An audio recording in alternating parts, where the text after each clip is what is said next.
So the first book I want to share with you is The Craft of the Novel by Colin Wilson. You can see it on the shelf behind me there. Let's grab it down. Okay, now, this book is by one of my favourite critics of all time. His name is Colin Wilson. I also like Harold Bloom. Colin Wilson, he wrote The Outsider. That's probably the text you want to start with, and he wrote The Strength of the Dream. But this is fascinating for anybody who wants to know more about the rise and fall of the novel. The novel has fallen. It died ever since James Joyce experimented with Ulysses, which is another book that I'm reading, and you can see behind the shelf.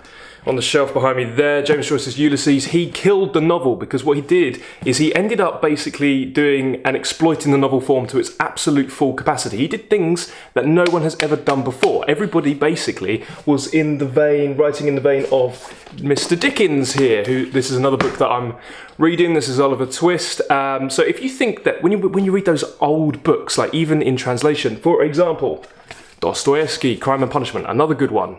When you read them, they all kind of sound the same, don't they? They all sound like ambly and very long, almost comically long sentences. That's actually quite self-consciously because all the writers about 100 years ago thought that the way you wrote a novel is by imitating Dickens. Everyone's Dickensian or Flaubertian.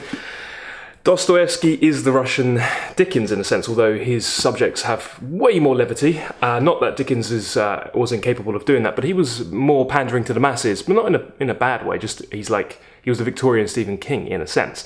Now, the reason I picked up Oliver Twist is twofold. One, my friend reached out to me, and I get a lot of people reaching out to me telling me what books they're reading and how they're reading them, and I love it. So if you reach out to me, I'm always happy to hear from people. But he said he was in a group. I won't reveal the name because I'm not sure if I'm allowed. But he was in a group where they read the entire works of Dickens, and it's been going for 20 years, in serial form, just how Dickens actually published them. They've already done the Pickwick Papers, and now they're making their way through Oliver Twist. He released it on a weekly or bi-weekly, fortnightly basis, which is really cool. That's a really interesting reading style. That's something I'm doing at the moment with The Green Mile. I'm reading The Green Mile in the original publication date and release, which looks like this. So if you didn't know, The Green Mile actually wasn't released in a normal novel form.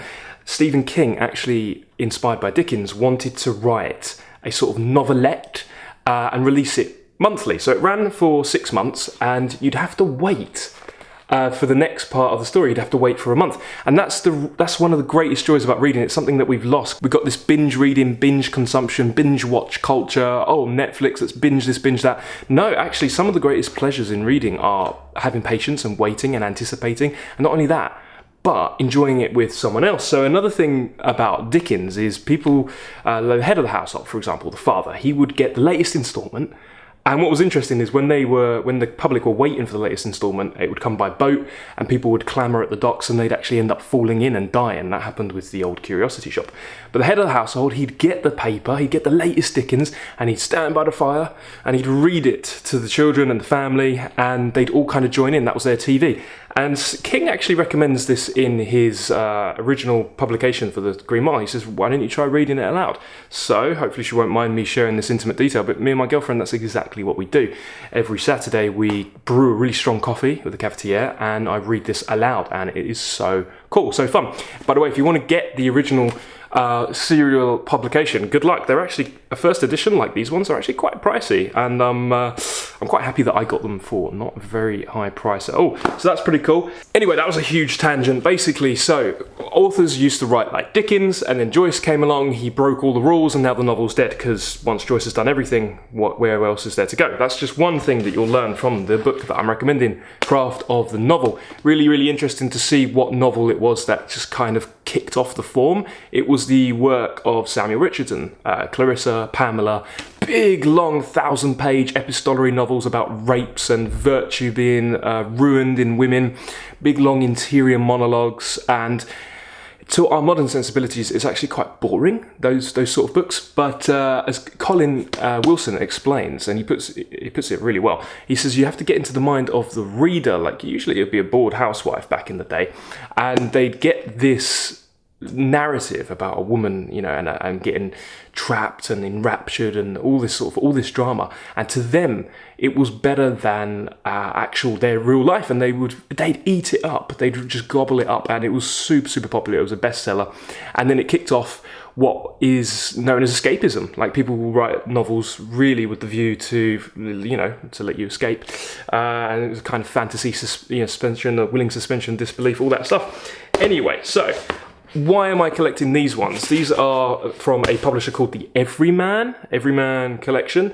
They are gorgeous. And what I do is I take the dust cover jacket off, forget that, get rid of that, and you suddenly have a gorgeous library, and they're just beautiful objects to collect. They're so gorgeous. I mean, the binding is beautiful. The paper quality, you won't be able to know from here, but it's so silky. It just is an absolute joy, and it's got a real nice bookmark.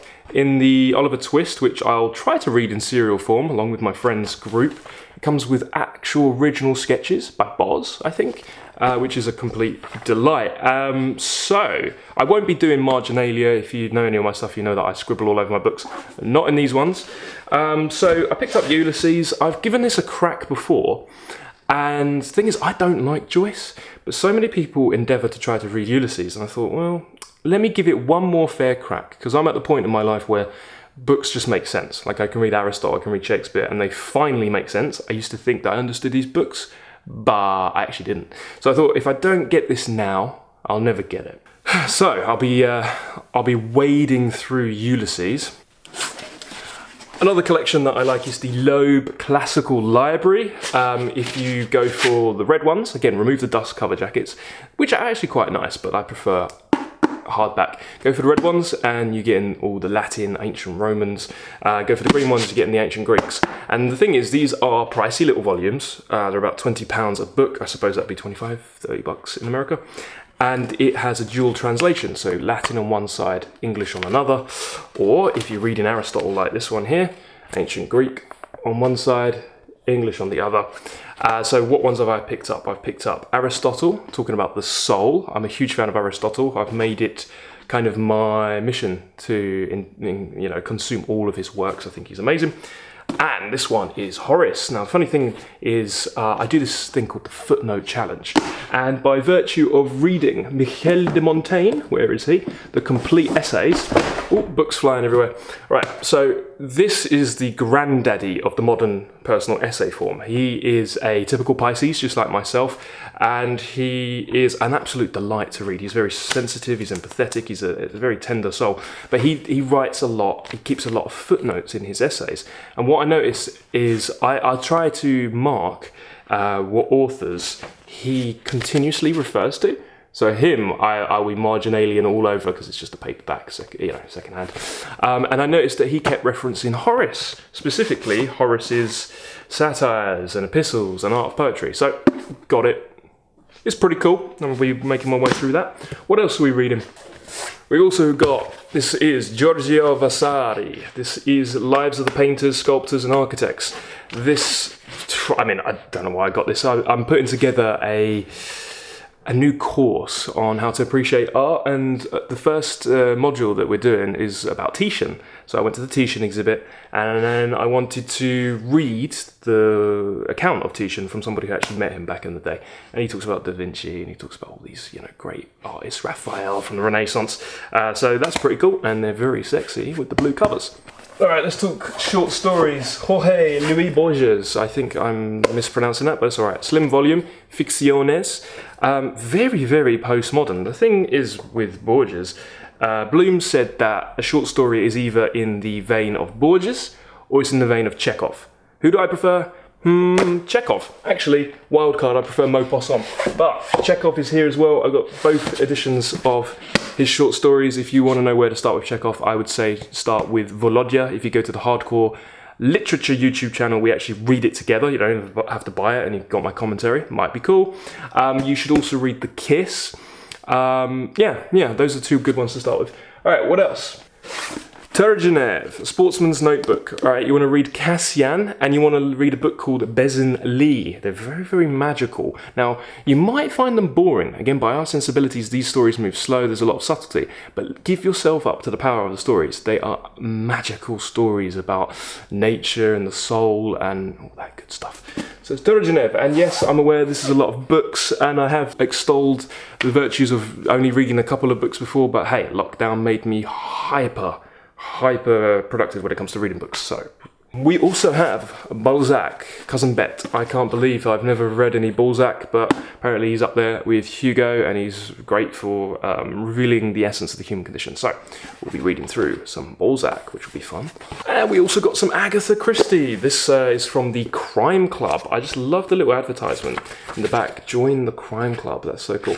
And this is the ABC Murders. This is very, very fast, easy to consume quickly, and Christie's the master of the twist, master of suspense, and they're quite delightful, like cozy little tales, so it's a bit of fun. Lastly, we've got Ovid's Metamorphoses. I'm doing a series of podcasts called The Psychological Significance of the Classic Tales. We've already kicked off with Daedalus and Icarus. Next one will be on Narcissus, but hey, I recommend not just listening to those podcasts, hardcore literature, go check the iTunes podcast app. I recommend getting yourself a volume of Ovid, Metamorphoses.